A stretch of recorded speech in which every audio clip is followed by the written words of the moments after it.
बोलो गुरुदेव भगवान की जय। प्यारे कृष्ण कन्हैया लाल की जय। श्री कूर्म पुराण 47वां अध्याय। प्लक्ष आदि महाद्वीपों, वहाँ के पर्वतों, नदियों तथा निवासियों का वर्णन। श्वेत द्वीप में स्थित नारायणपुर का वर्णन। वहाँ बैकुंठ में रहने वाले लक्ष्मीपति शेषशायी नारायण की महिमा का ख्यापन। सूत जी बोले, जम्बूद्वीप के विस्तार से दुगने विस्तार में चारों ओर से क्षार सागर को आवृत कर प्लक्ष द्वीप स्थित है। श्रेष्ठ विप्रो, प्लक्ष द्वीप में सीधे विस्तार वाले सुंदर पर्वों वाले तथा सिद्धों के समूहों से सेवित 7 कुल पर्वत हैं। उनमें गोमेद पहला है, दूसरा चंद्र पर्वत कहलाता है। इसी प्रकार नारद, दुंदुभि, सोम, ऋषभ तथा 7वां वैभ्राज नामक पर्वत कहा गया है, जो ब्रह्मा को अत्यंत प्रिय है। वहाँ देवर्षियों, गंधर्वों तथा सिद्धों के द्वारा सबके साक्षी विश्व के सृष्टि करने वाले विश्वात्मा भगवान अज अर्थात ब्रह्मा की उपासना की जाती है। उन पर्वतों में पवित्र जनपद हैं। वहाँ न कोई आधि है न कोई व्याधि। वहाँ रहने वाले पुरुष किसी भी प्रकार का पाप नहीं करते। समुद्र की ओर जाने वाली उन वर्ष पर्वतों की 7 नदियाँ हैं। उनमें ब्रह्मर्षि नित्य पितामह की उपासना करते हैं। वे नदियाँ अनुतप्ता, शिखी, विपापा, त्रिदिवा, कृता, अमृता और शुक्रता नाम वाली कही गई हैं। इनके अतिरिक्त असंख्य छोटी छोटी नदियाँ तथा बहुत से सरोवर भी वहाँ पर हैं। यहाँ सत्ययुग, त्रेता आदि रूप में युगों की व्यवस्था नहीं है और सभी पुरुष दीर्घायु होते हैं। इस द्वीप में आर्यक, कुरव, विदश तथा भावी नामक ब्राह्मण, क्षत्रिय, वैश्य एवं शूद्र कहे गए हैं। हे मुनिश्रेष्ठों, यहाँ रहने वाले विभिन्न वर्णों वाले के द्वारा भगवान सोम की पूजा की जाती है। उन्हें सोम का सायुज्य और सारूप्य नामक मोक्ष प्राप्त होता है। वहाँ के सभी लोग नित्य धर्मपरायण और नित्य प्रसन्न चित्त रहते हैं तथा रोग रहित होकर 5000 वर्ष तक जीवित रहते हैं। प्लक्ष द्वीप के दुगने प्रमाण में चारों ओर इक्षुरस के समुद्र को आवेष्टित कर सालमली नामक द्वीप स्थित है। वहाँ भी 7 वर्ष और 7 ही कुल पर्वत हैं। वे पर्वत सीधे फैले हुए और सुंदर पर्वों वाले हैं। हे सुब्रतो, वहाँ 7 नदियाँ भी हैं। कुमुद, उन्नत, तीसरा बलाहक, द्रोण, कंक, महिष तथा ककुदवन, ये 7 कुल पर्वत हैं। योनि, तोया, वितृष्णा, चंद्रा, शुक्ला, विमोचनी तथा निवृत्ति, ये 7 नदियाँ मनुष्यों का पाप हरण करने वाली कही गई हैं। हे दुश्रेष्ठो, उनमें यहाँ के निवासियों में ना लोभ है, ना क्रोध है और ना यहाँ की युग की व्यवस्था ही है। यहाँ के सभी लोग रोग रहित होकर जीवित रहते हैं। यहाँ के सभी वर्णों के लोग निरंतर सनातन वायुदेव का यजन करते हैं। इन्हें उन वायुदेव का सायुज्य, सारूप्य तथा सालोक्य नामक मोक्ष प्राप्त होता है। हे दुजो, इस सालमली द्वीप में ब्राह्मण कपिल वर्ण के और क्षत्रिय अरुण वर्ण के कहे गए हैं। वैश्य पीत वर्ण के तथा वृषल शूद्र कृष्ण वर्ण के बतलाए गए हैं। सालमल द्वीप के दुगने विस्तार में चारों ओर से शुरोध सागर को आवेष्टित कर कुश द्वीप स्थित है। विद्रुम, हेम, द्युतिमान, पुष्पवन, कुशेशय, हरि तथा मंदर, ये 7 कुल पर्वत हैं। यहाँ धुत, पापा, शिवा, पवित्रा, सम्मता, विद्युत, दंभा और मही नामक जल से पूर्ण नदियाँ हैं। हे विप्रो, यहाँ मणि के समान स्वच्छ जल वाली अन्य भी सैकड़ों नदियाँ हैं। इनमें देवता आदि ईशान ब्रह्मा की उपासना करते हैं। विप्रो, वहाँ के ब्राह्मण, द्रविण, क्षत्रिय, सुष्मिण, वैश्य, स्नेह तथा शूद्र मंदेह कहे गए हैं। यहाँ के सभी लोग विशिष्ट ज्ञान से संपन्न, मैत्री आदि गुणों से समन्वित, विहित कर्मों को करने वाले तथा सभी प्राणियों के हित चिंतन में लगे रहते हैं। ये विविध यज्ञों द्वारा परमेष्ठी ब्रह्मा का यजन करते हैं और उन्हें ब्रह्मा का सायुज्य, सारूप्य तथा सालोक्य प्राप्त होता है।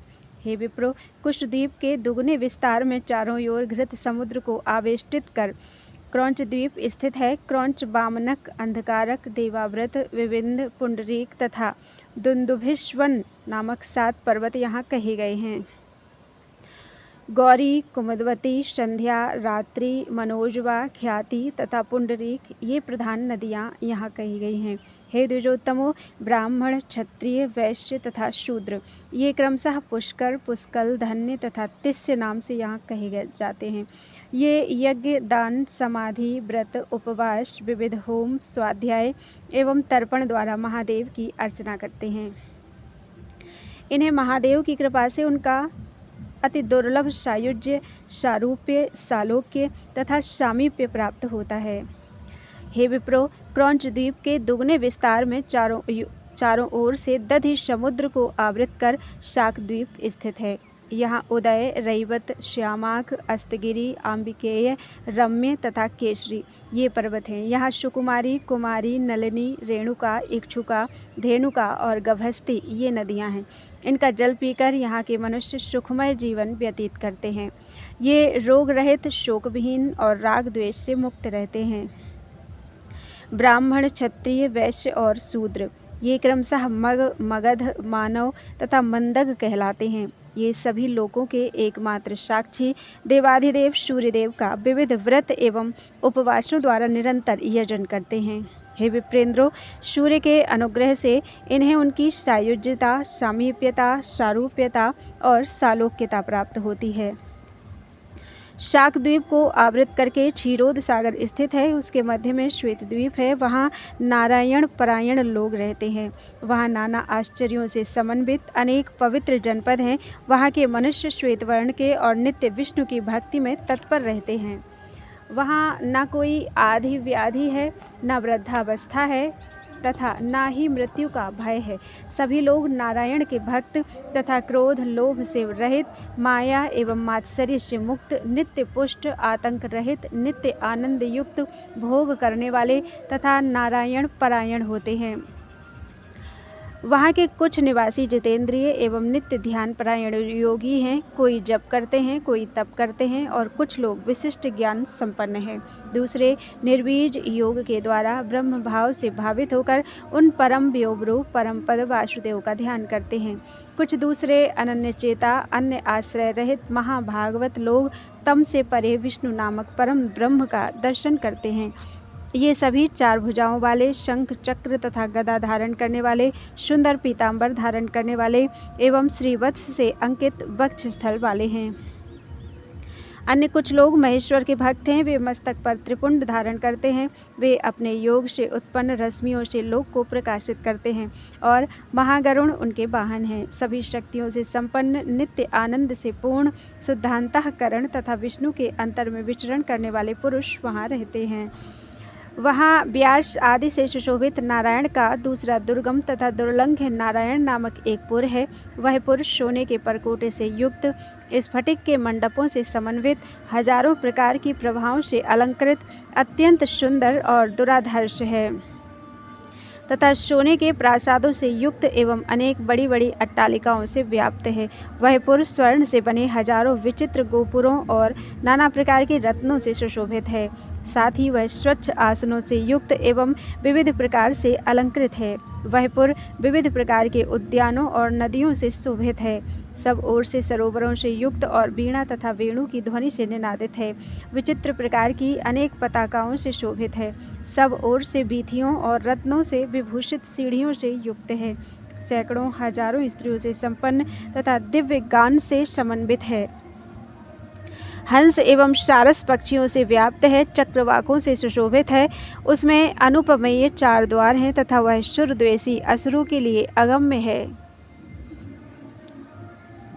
वह पुर विविध प्रकार के गीतों को जानने वाले देवताओं के लिए भी दुर्लभ, नाना प्रकार के विलासों से संपन्न, काम के अभिलाषी, अति कोमल, पूर्ण चंद्रमा के समान मुख वाले, नूपुर की ध्वनि से युक्त, मंद मुस्कान वाले, सुंदर बिंब के समान होठ वाले, मुग्ध मृग शावक के समान नेत्र वाले, संपूर्ण ऐश्वर्यों से संपन्न, अलंकृत, क्षीण कटिभाग वाले, राजहंस के समान सुंदर चाल वाले, अच्छे वेश वाले, मधुर स्वर वाले, बोलचाल में प्रवीण, दिव्य अलंकारों से विभूषित, स्तन के बाहर से कुछ झुके हुए, मद के कारण चंचल नेत्रों वाले, अनेक वर्णों के अंगराग से सुशोभित, अंगों वाले, नाना प्रकार के भोग और रति में अनुराग रखने वालों और जहाँ तहाँ नृत्य करते हुए अप्सरा समूहों से सुशोभित है। प्रफुल्लित फूलों वाले इधर उधर विद्यमान सुंदर उद्यानों से सुशोभित असंख्य गुणों वाला वह पवित्र पुर देवताओं के लिए भी अगम्य है। अमित तेजस्वी लक्ष्मीपति विष्णु देव का वह पुर श्री से संपन्न और पवित्र है। उसके मध्य में अत्यंत तेज से संपन्न ऊंचे प्राकार तथा तोरणों से युक्त और योगियों के लिए भी दुर्लभ विष्णु का दिव्य स्थान है। उसके मध्य में कमल दल के समान द्युति वाले संपूर्ण जगत के उत्पादक भगवान हरि शेषनाग की सैया पर शयन करते हैं। स्वात्मानंद रूपी अमृत का पान करते हुए सनंदन आदि योगींद्रों द्वारा तमोगुण से अतीत श्रेष्ठ उन श्रीहरि का चिंतन किया जाता है। क्षीर सागर की कन्या लक्ष्मी सुंदर पीताम्बर धारण करने वाले अनंत महामाया के अधिपति तथा महान भुजाओं वाले विष्णु के दोनों चरण नित्य पकड़े रहती है। जगत की वंदनीया हरिप्रिया वे देवी नारायणामृत का पान करके उन्हीं में मन लगाकर उनके चरण मूल में नित्य विराजमान रहती हैं। वहाँ श्वेत द्वीप के नारायणपुर में न अधार्मिक जा पाते हैं और न दूसरे देव का आश्रय ग्रहण करने वाले। देवताओं से भी वंदित वह स्थान वैकुंठ नाम से प्रसिद्ध है। उसका संपूर्ण रूप से वर्णन करने में मेरी बुद्धि समर्थ नहीं है। उस नारायणपुर का मैं इतना ही वर्णन कर सकता हूँ। परम ब्रह्म सनातन वासुदेव श्रीमान नारायण अपनी माया द्वारा संसार को मोहित करते हुए वहाँ शयन करते हैं। यह सब कुछ नारायण से ही उत्पन्न है, उन्हीं में स्थित है और कल्पांत में उन्हीं को प्राप्त होता है। वे ही परम गति हैं। बोलो वृंदावन बिहारी लाल की जय। इति श्री कूर्म पुराणे षट्सहस्रयां संहितायां पूर्व विभागे सप्तचत्वारिंशो अध्यायः। इस प्रकार 6000 श्लोकों वाली श्री कूर्म पुराण संहिता के पूर्व विभाग में 47वां अध्याय पूरा हुआ। 48वां अध्याय पुष्कर द्वीप की स्थिति तथा विस्तार का वर्णन। संक्षेप में अव्यक्त से सृष्टि का प्रतिपादन। सूत जी बोले, शाक द्वीप के दोगुने विस्तार में क्षीर सागर का आश्रित पुष्कर नामक द्वीप स्थित है। हे विप्रेंद्रो, यहाँ मानसोत्तर नामक एक ही पर्वत है। यह 50,500 योजन ऊंचा है और चारों ओर विस्तार में इसका परिमंडल अर्थात घेरा भी उतने ही परिमाण का है। इस द्वीप के ही पश्चिम की ओर आधे भाग में मानसोत्तर नाम से एक ही महापर्वत अपनी विशेष स्थिति के कारण 2 भागों में बटा है। इस द्वीप में 2 शुभ एवं पवित्र जनपद कहे गए हैं। वे दोनों मानस पर्वत के अनुमंडल हैं। ये महावीत तथा धातकी खंड नामक वर्ष कहे गए हैं। पुष्कर द्वीप स्वादुदक समुद्र, स्वादिष्ट जल वाले समुद्र से चारों ओर से घिरा हुआ है। उस द्वीप में देवताओं द्वारा पूजित न्यग्रोध वट का एक महान वृक्ष है। उसी द्वीप में विश्वभावन विश्वात्मा ब्रह्मा रहते हैं। मुनिश्रेष्ठों, वहीं पर शिव नारायण का मंदिर है। यहाँ आधे भाग में हर एवं आधे में अव्यय हरि के रूप में अर्थात हरिहरात्मक रूप में महादेव निवास करते हैं। यहाँ ब्रह्मा आदि देवताओं, कुमार, सनत कुमार आदि योगियों, गंधर्वों तथा किन्नरों एवं यक्षों द्वारा ईश्वर कृष्ण पिंगल पूजित होते हैं। यहाँ की सारी प्रजा स्वस्थ है, ब्रह्मा के समान प्रभावान है और रोग, शोक, राग तथा द्वेष से रहित है। वहाँ सत्य, असत्य, उत्तम, मध्यम, अधम का विभेद नहीं है। न वर्णाश्रम धर्म है, न नदियाँ हैं और न पर्वत हैं। हे दुष्टतमो, पुष्कर द्वीप के परे उसे चारों ओर से घेरते हुए महान स्वादुदक सागर स्थित है। उसके अनंतर महती लोक स्थिति दिखलाई पड़ती है। वहाँ की द्विगुणित समस्त भूमि स्वर्णमयी और शिला के समान है।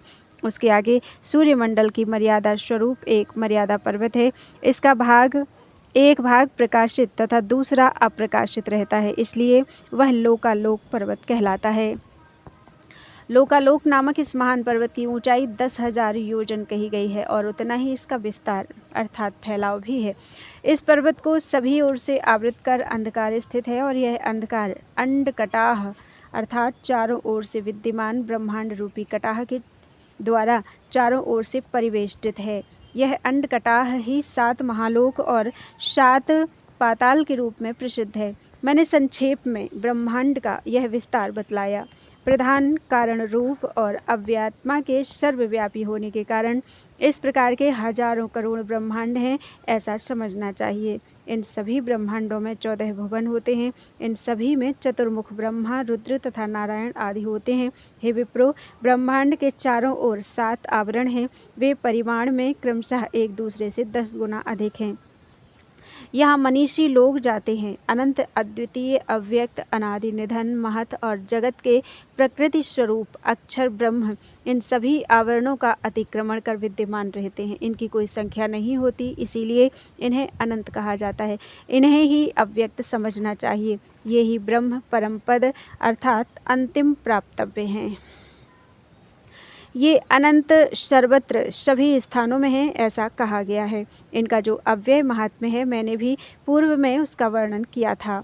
वही ये परमात्मा ही भूमि, रसातल, आकाश, वायु, अग्नि, सभी समुद्रों तथा स्वर्ग सर्वत्र सभी स्थानों में विद्यमान है। इसमें कोई संदेह नहीं। ये ही महाद्युतिमान पुरुषोत्तम अंधकार तथा प्रकाशात्मा सत्व में विद्यमान होते हुए अपने अंगों को अनेक रूपों में विभक्त कर क्रीड़ा करते हैं। महेश्वर अव्यक्त से परे हैं। अंड अव्यक्त से उत्पन्न होता है। अंड से ब्रह्मा उत्पन्न है और उन्होंने इस संसार की सृष्टि की है। इति श्री कूर्म पुराणे षट्सहस्रयां संहितायां पूर्व विभागे 8चत्वारिंशो अध्यायः। इस प्रकार 6000 श्लोकों वाली श्री कूर्म पुराण संहिता के पूर्व विभाग में 48वां अध्याय पूरा हुआ। बोलो वृंदावन बिहारी लाल की जय। 49वां अध्याय स्वारोचिष से वैवस्वत मनवंतर तक के देवता, सप्तऋषि, इंद्र आदि का वर्णन। नारायण द्वारा विभिन्न मनवंतरों में सृष्टि आदि का प्रतिपादन। भगवान विष्णु की 4 मूर्तियों का विवेचन। विष्णु का महात्म्य। ऋषियों ने कहा, सूत जी, आप हमें बीते हुए तथा आने वाले जो मनवंतर हैं उन्हें बतलाइए और द्वापर युग के व्यासों को भी बतलाएं। सूत जी, वेद की शाखाओं का प्रणयन कैसे हुआ? धर्म की स्थापना के लिए कलयुग में हुए देवाधिदेव बुद्धिमान ईशान व्यास के कितने अवतार हुए? और कलयुग में देवाधिदेव व्यास के कितने शिष्य हुए? और यह सब भी आप संक्षेप में बतलाएं। सूत जी बोले, पहले स्वयंभुव मनु थे, तदनंतर स्वारोचिष मनु हुए, पुनः उत्तम, तामस, रैवत तथा चाक्षुष मनु हुए। ये 6 बीते हुए मनु हैं। इस समय सूर्य के पुत्र वैवस्वत का यह 7वां मनवंतर प्रवृत्त है। कल्प के आदि में होने वाले स्वयंभुव मनवंतर का वर्णन मैंने किया। इसके अनंतर स्वारोचिष मनु का वर्णन सुनो। स्वारोचिष मनवंतर में पारावत तथा तुषित नाम के देवता और असुरों का विनाश करने वाले विपश्चित नाम के देवेंद्र हुए। ऊर्ज, स्तंभ, प्राण, दांत, वृषभ, तिमिर और अरबरीबान ये 7 सप्तऋषि हुए। स्वारोचिष के चैत्र और किमपुरुष आदि पुत्र थे। इस प्रकार दूसरे मनवंतर को मैंने बतलाया। अब इसके परवर्ती मनवंतर का वर्णन सुनिए। हे विप्रो, तीसरे मनवंतर में उत्तम नाम के मनु और शत्रुनाशक सुशांति नाम वाले देवेंद्र हुए। सुधामा, सत्य, शिव, प्रतर्दन और वशवर्ती 12 देवताओं वाले ये 5 गण कहे गए हैं। रज, ऊर्ध्व, ऊर्ध्वबाहु, शबल, अनय, सुतपा और शुक्र ये 7 सप्तऋषि हुए। तामस मनवंतर में शुर, बाहरी, सत्य तथा शुद्धि ये 27 की संख्या वाले गण देवता थे। इसी प्रकार 100 यज्ञों को करने वाले शिवी नामक इंद्र थे। वे शंकर के भक्त और महादेव की आराधना में रत रहते थे। उस मनवंतर में भी ज्योतिधर्मा, पृथु, काव्य, चैत्र, अग्नि, बनक और पीवर नामक ये 7 ऋषि हुए। विप्रेंद्रो 5वें मनवंतर में रैवत नाम वाले मनु और असुरों का मर्दन करने वाले वसु नाम वाले इंद्र हुए। अमिताभ, भूतरय, वैकुंठ और स्वच्छ मेधा ये 14 की संख्या वाले 4 गण देवता थे। हे विप्रो, रैवत मनवंतर में हिरण्यरोमा, वेदश्री, ऊर्ध्वबाहु, वेदबाहु, सुधामा, पर्जन्य और महामुनि ये सप्तऋषि हुए। स्वारोचिष, उत्तम, तामस तथा रैवत ये 4 मनु प्रियव्रत के वंशज कहे जाते हैं। हे द्विजो, 6ठे मनवंतर के मनु चाक्षुष हैं। इस मनवंतर के इंद्र का नाम मनोजव है। अब देवताओं को सुनो।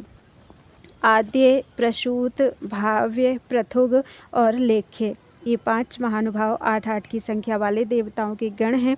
सुमेधा, विरजा, हविष्मान, उत्तम, मधु, अतिनाम और सहिष्णु ये 7 कल्याणकारी ऋषि हैं।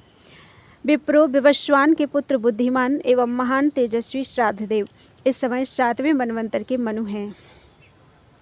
आदित्य, वसुगण, रुद्र तथा मरुदगण इसमें देवता हैं। इसी प्रकार वीर शत्रुओं का नाश करने वाले पुरंदर नाम वाले इस मनवंतर के इंद्र हैं। वशिष्ठ, कश्यप, अत्रि, जमदग्नि, गौतम, विश्वामित्र तथा भरद्वाज ये सात सप्तऋषि हैं। इस मनवंतर में विष्णु की अनुपम सत्वगुणमयी शक्ति सृष्टि की रक्षा के लिए स्थित है। सभी राजा और सभी देवगण इसी विष्णु शक्ति के अंश से उत्पन्न हैं। द्विजो स्वयंभुव मनवंतर में सर्वप्रथम प्रजापति रुचि का आकुति नामक पत्नी से यज्ञ नामक मानस पुत्र हुआ। यह विष्णु का अंश था। तदनंतर पुनः वे ही देव विष्णु स्वारोचिष मनवंतर के आने पर तुषिता से तुषित नाम के देवताओं के साथ उत्पन्न हुए। उत्तम मनवंतर में सत्यरूप जनार्दन विष्णु सत्य नामक श्रेष्ठ देवताओं के साथ सत्य नामधारी सत्या से उत्पन्न हुए। और तामस नामक मनवंतर आने पर साक्षात ये हरि ही हरि नामक देवताओं के साथ हरिया से हरि इस नाम से उत्पन्न हुए। रैवत मनवंतर में भी मानस नामक देवताओं के साथ महान द्युतिमान हरि संभूति से मानस नाम से उत्पन्न हुए। चाक्षुष मनवंतर में भी वे पुरुषोत्तम बैकुंठ नामक देवताओं के साथ विकुंठा से बैकुंठ नाम से उत्पन्न हुए। और वैवस्वत नामक मनवंतर आने पर वे विष्णु कश्यप और अदिति से वामन नाम से उत्पन्न हुए। इन्हीं महात्मा ने अपने 3 पगों से समस्त लोकों को जीतकर पुरंदर इंद्र को निष्कंटक त्रैलोक्य का राज्य प्रदान किया। हे विप्रो, 7 मनवंतरों में ये ही 7 उन विष्णु के विग्रह हुए जिनसे प्रजाओं की रक्षा हुई। महात्मा वामन ने इस संपूर्ण विश्व को व्याप्त किया था।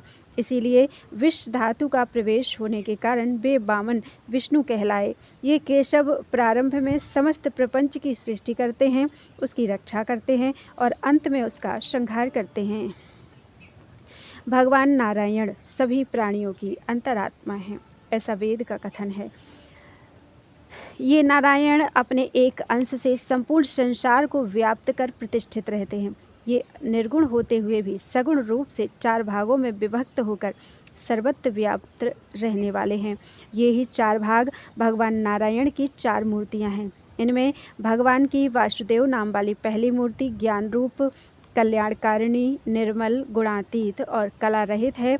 दूसरी काल और शेष नाम वाली वह तामसी मूर्ति विष्णु की परम विग्रह रूपा मूर्ति है। यही अंत में सबका संहार करती है। इसी प्रकार सत्व गुणमयी प्रद्युम्न नाम वाली अन्य तीसरी मूर्ति संपूर्ण जगत की स्थापना करती है। यही विष्णु की ध्रुवा प्रकृति है। इन तीनों मूर्तियों के अतिरिक्त वासुदेव की ब्राह्मी तथा अनिरुद्ध नाम वाली चौथी राजसी मूर्ति है। यह प्रद्युम्न नामक मूर्ति सृष्टि करने वाली है। जो प्रभु संपूर्ण सृष्टि के रूप में होकर प्रद्युम्न के साथ शयन करते हैं, नारायण नाम वाले वे ही ब्रह्मा प्रजा की सृष्टि करते हैं। मुनीश्वरों, वह जो प्रद्युम्न नाम वाली नारायण की मूर्ति है, उसके द्वारा वे नारायण देवता असुर तथा मनुष्यों से युक्त विश्व को मोहित करते हैं। वही संपूर्ण संसार को उत्पन्न करने वाली प्रकृति कहे गए हैं। अनंतात्मा वासुदेव हरि अद्वितीय एवं निर्गुण हैं। प्रधान पुरुष और काल ये श्रेष्ठ 3 तत्व नित्य वासुदेवमय हैं। इनको जान लेने पर मुक्ति हो जाती है। उन अच्युत वासुदेव नामक प्रद्युम्न अव्यय हरि ने चतुष्पादात्मक एक वेद को 4 भागों में विभक्त किया। पूर्व काल में स्वयं अपांतरतमा नारायण हरि विष्णु ही स्वेच्छा से कृष्ण द्वैपायन व्यास हुए। आदि और अंतरहित परम ब्रह्म को ना तो देवता जानते हैं और ना ही ऋषि जानते हैं। एकमात्र प्रभु नारायण रूप ही ये भगवान व्यास ही उन्हें जानते हैं। हे मुनि श्रेष्ठों, मैंने आप लोगों को यह विष्णु का महात्म्य बतलाया है। यह सत्य है, पुनः सत्य है, ऐसा जानने से मोह नहीं होता। इति श्री कूर्म पुराणे षट्सहस्रयां संहितायां पूर्व विभागे 49 अध्यायः। इस प्रकार 6000 श्लोकों वाली श्री कूर्म पुराण संहिता के पूर्व विभाग में 49वां अध्याय पूरा हुआ। बोलो वृंदावन बिहारी लाल की जय। 50वां अध्याय 28 व्यासों का वर्णन। 28वें कृष्ण द्वैपायन द्वारा वेद संहिता का विभाजन। तथा पुराण इतिहास की रचना, वेद की शाखाओं का विस्तार तथा विष्णु के महात्म्य का कथन। सूत जी बोले, इस वर्तमान मनवंतर के प्रारंभिक प्रथम द्वापर में महान विभु स्वयंभू मनु को व्यास माना गया है। प्रभु ब्रह्मा की आज्ञा से उन्होंने वेद का अनेक प्रकार से विभाजन किया। दूसरे द्वापर में प्रजापति वेद व्यास हुए, तीसरे में शुक्राचार्य व्यास हुए और चौथे में बृहस्पति व्यास हुए, पांचवें में सूर्य व्यास हुए और छठे में मृत्यु को व्यास कहा गया है। इसी प्रकार सातवें में इंद्र और आठवें में वशिष्ठ जी व्यास माने गए हैं। नौवें में सारस्वत तथा 10वें में त्रिधामा व्यास माने गए हैं। 11वें में त्रिवृष, तदनंतर 12वें में सततेजा, 13वें में धर्म और 14वें में तरक्षु व्यास कहे गए हैं।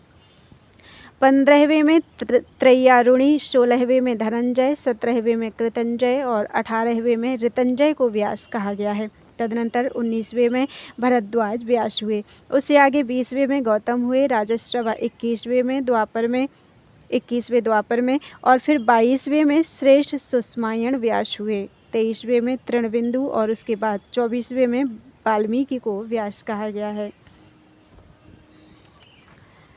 25वें द्वापर में शक्ति और 26वें में पराशर ही व्यास हुए। हेतु जो 27वें में महामुनि जातुकर्ण व्यास हुए और फिर 28वें द्वापर युग में पराशर के पुत्र कृष्ण द्वैपायन व्यास हुए। वे ही सभी वेदों और पुराणों के प्रदर्शक हैं। पराशर के पुत्र महायोगी कृष्ण द्वैपायन हरि ने पार्वती के साथ त्रिलोचन शंकर की आराधना करके उनका दर्शन किया और उन्हीं के अनुग्रह से उन प्रभु व्यास जी ने वेदों का विभाग किया। तदनंतर उन महामुनि ने वेद के पारंगत 4 शिष्यों को ग्रहण किया। ये 4 शिष्य जैमिनी, सुमंतु, वैशंपायन और चौथे पैल हैं। मुझे अपना 5वां शिष्य बनाया। उन महामुनि ने ऋग्वेद के श्रोता पैल को ऋग्वेद और यजुर्वेद के प्रवक्ता वैशंपायन को यजुर्वेद ग्रहण कराया। इसी तरह उन्होंने सामवेद के श्रोता जैमिनी को सामवेद तथा अथर्ववेद के श्रोता ऋषि श्रेष्ठ सुमंतु को अथर्ववेद का ग्रहण कराया। ऐसे ही इतिहास तथा पुराणों के प्रवचन में मुझे श्री कृष्ण द्वैपायन ने नियुक्त किया। प्रारंभ में यजुर्वेद एक ही था, उसका 4 विभाग हुआ। उसी से चातुर्होत्र की उत्पत्ति हुई और उससे श्री व्यास जी ने यज्ञ किया। द्विजोत्तमों, उसी यज्ञ में यजुर्वेद के मंत्रों द्वारा अध्वर्यु से संबद्ध कर्म, ऋक् मंत्रों से होता का कर्म, साम मंत्रों से उद्गाता का कर्म और अथर्व मंत्रों के द्वारा ब्रह्मा का कर्म संपन्न हुआ। तदनंतर उन प्रभु ने ऋचाओं को अलग कर ऋग्वेद का प्रणयन किया। इसी प्रकार यजुर मंत्रों के समूह को यजुर्वेद और साम मंत्रों के समूह को सामवेद संहिता बनाई। पहले उन्होंने ऋग्वेद को 21 भागों में और यजुर्वेद को 100 शाखाओं में विभक्त किया। इसी प्रकार उन्होंने सामवेद को 1000 शाखाओं में विभक्त किया तथा अथर्ववेद को 9 भागों में बांटा। प्रभु व्यास जी ने पुराण संहिता के 18 भेद किए। पूर्व काल में सभी दोषों को दूर करने वाला पुरातन वही चतुष्पाद प्रणव रूप एक वेद ब्रह्मा से आविर्भूत हुआ। सनातन भगवान वासुदेव वेदों द्वारा जानने योग्य, वेदों द्वारा उन्हीं परम पुरुष का गान किया जाता है जो इन्हें अर्थात परम पुरुष को जो जानता है वही वेद को जानने वाला है। यही परात्पर ब्रह्म ज्योति रूप और श्रेष्ठ आनंद हैं। वेद वाक्यों द्वारा प्रतिपादित तत्व वासुदेव ही परम पद हैं। वेद परायण मुनि वेदों द्वारा जानने योग्य इन्हीं वासुदेव रूप वेद को जानते हैं, जो परम अवेद्य को जानते हैं तथा वेदनिष्ठ सदेश्वर वेदमूर्ति महेश्वर हैं। वे भगवान वेदों द्वारा ज्ञात होने योग्य हैं। वे ही भगवान वेद हैं, वे ही वेद से जानने योग्य हैं और उन्हीं का आश्रय ग्रहण करने से मुक्ति मिलती है। पराशर के पुत्र महामुनि वेद व्यास ही इस अविनाशी जानने योग्य प्रणव स्वरूप अव्यय वेद और अवेद अर्थात ज्ञात न हो सकने योग्य परम तत्व को भी जानते हैं। इति श्री कूर्म पुराणे षट्सहस्रयां संहितायां पूर्व विभागे 50वां अध्याय। इस प्रकार 6000 श्लोकों वाली श्री कूर्म पुराण संहिता के पूर्व विभाग में 50वां अध्याय पूरा हुआ। बोलो वृंदावन बिहारी लाल की जय। त्वदीयं वस्तु गोविंदम तुभ्यमेव समर्पितम्।